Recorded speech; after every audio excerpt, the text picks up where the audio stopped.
Afternoon, everybody. And there's Vic Hamilton, Weymouth and Dorset, not originally from Northern Ireland, the mad parts.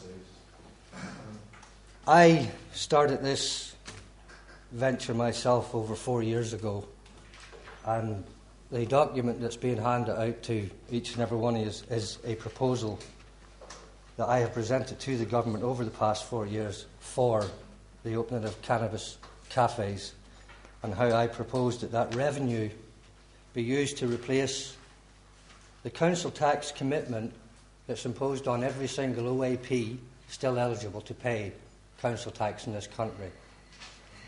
Legalise cannabis through a system of regulated coffee shops and the ancillary businesses that go with it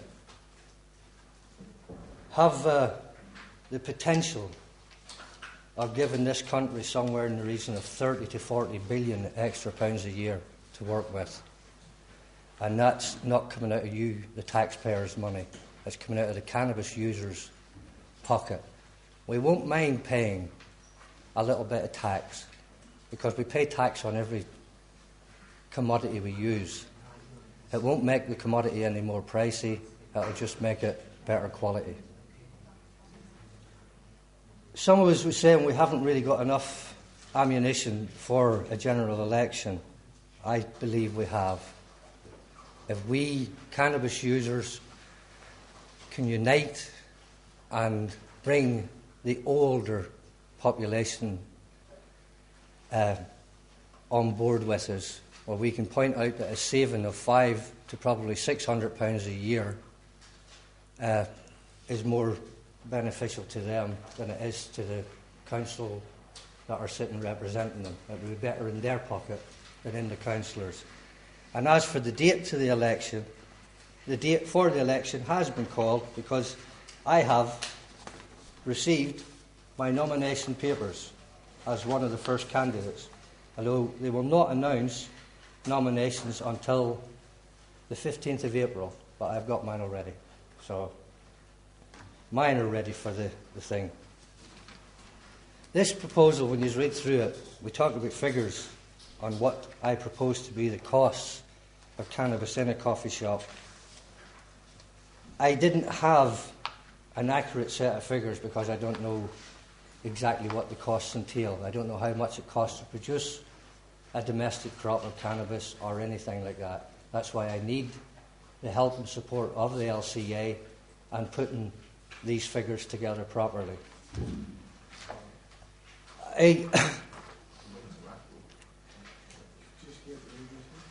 I based this report on figures that were given to me by the Office of National Statistics.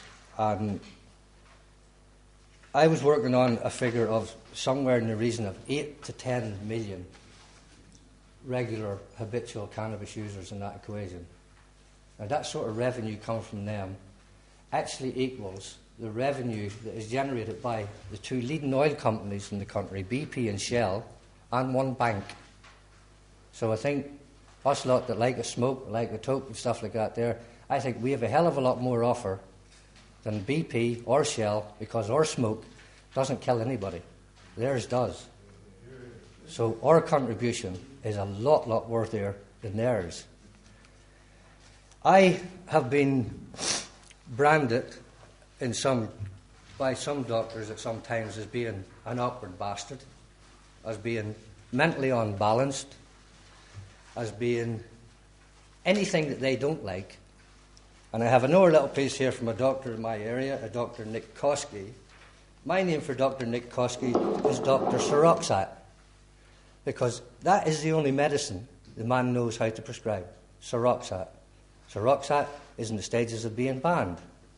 So if they can ban something they've given a pharmaceutical company license to produce, they can give us license to produce a safer alternative.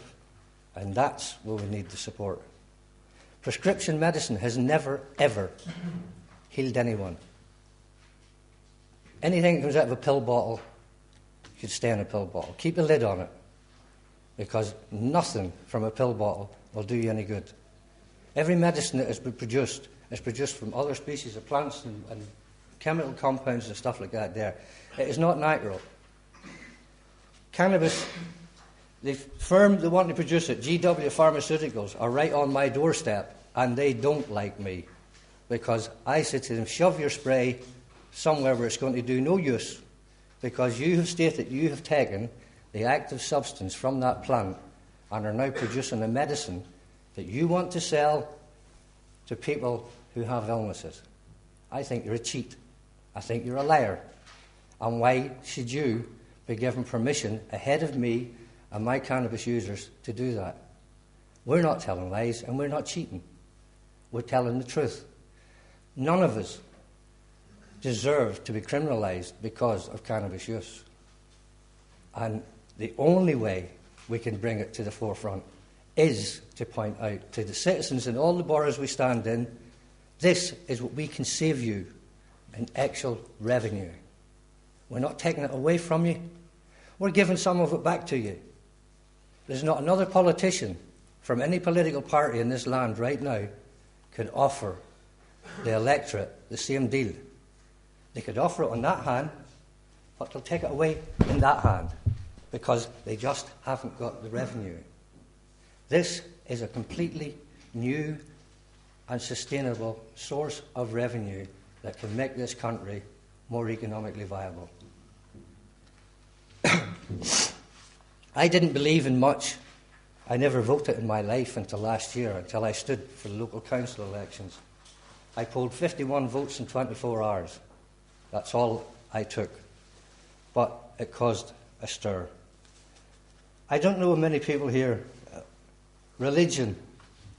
I don't want to get into religion because religion has caused more wars and stuff on this planet than ever. But I do believe in a God.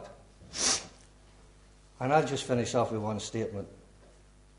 God blessed them and said to them, be fruitful, multiply and fill this earth and subdue it.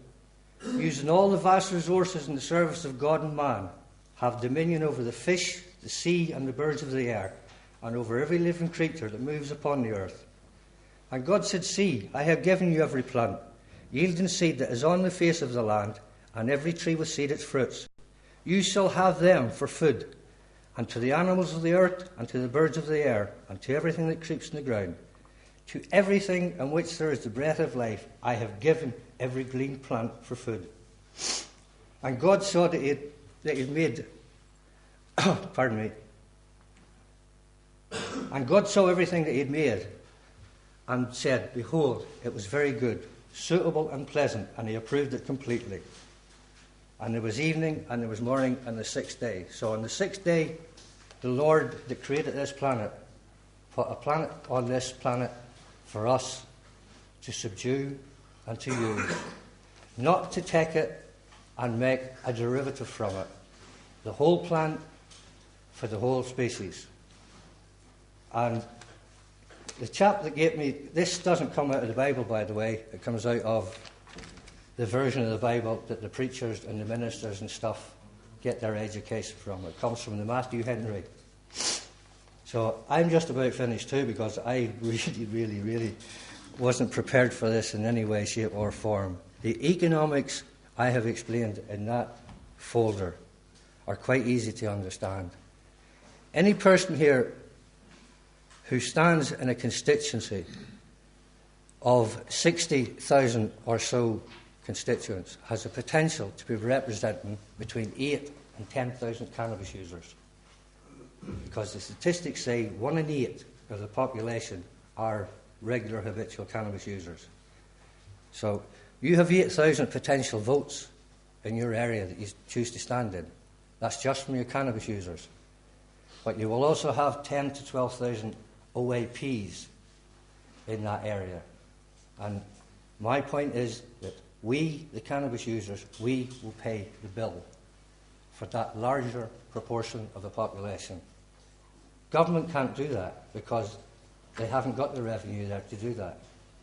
They have to find a new and sustainable source of revenue to fulfil their promises.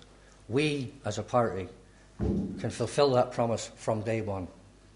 We can show this is how much money we as a collective group of people throughout this island are going to raise and present not just to our government but to our local authorities. The government can have a bite of the cherry from all the people that want to produce the plant, from the farmers, from the growers. It's 2 bites of the cherry. 1 bite of the cherry stays with us, and 1 bite goes to feed the rest of the species. So there's enough for everyone. It doesn't have to be held back. And I really do think I have covered most of all my stuff. If there's any questions on any of the figures in there, they are all quite easy to explain. If you can see at the top of those pages, there are some statements from other experts and stuff like that there. Some from 1996, some from 92. There are loads. This lot really come to me from Australia. It's global. The Lancet, the smoking of cannabis, even long term, is not harmful to health. There were every reason for putting this proposal forward is a good reason, and we all got to believe that that is a good reason. The best reason is bringing some sort of stability and some sort of understanding back into the communities that we are smoking cannabis in. Cannabis smokers are not evil. And unless we can get some form of approval from the older generations, and that I mean the OAPs, and there are quite a few of them that still have a toke now and again. My oldest friend is, I think, about 76 or 78 years of age. So it can be supported. If we could prove and point out to that proportion of the electorate, and don't forget, the OAPs are the majority. Right, and they are the majority of the population, the voting population right at the moment. The age group between 18 and 25 that we should be targeting for the next election, and I will be, they, in turn, it shouldn't be too hard to convince them that their contribution is worthy and worthwhile. They're doing something that's benefiting the communities they live in, it's supporting the communities they live in, and it's financing the elder people that live in that community. That's why I need the support, and I hope we can take this through to them and build on it. Thanks very much for your time.